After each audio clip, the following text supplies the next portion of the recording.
নমস্কার। পলাশের শেষ বেলায় লাল সাদা হলুদ পলাশেরা সব ঝরে পড়ে গাছ হতে মাটিতে। রাঙামাটির পথে ভ্রমণে আসা মানুষেরা সব কুড়িয়ে নেয় সেই ফুলগুলি পরম স্নেহ ও যতনে, অনুরাগের ছোঁয়ায়। প্রকৃতির মাঝে রাঙামাটির পথে সব গাছেরা অবাক বিস্ময়ে তাকিয়ে থাকে ভ্রমণে বেড়াতে আসা মানুষের পানে চেয়ে।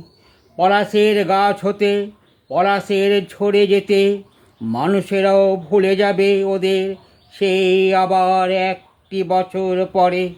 তারই মাঝে ইতিউতি রাঙামাটির পথে হয়তো বা রয়ে যাবে লাল সাদা হলুদ কিছু পলাশের শেষ বেলায় লাল সাদা হলুদ পলাশেরা সব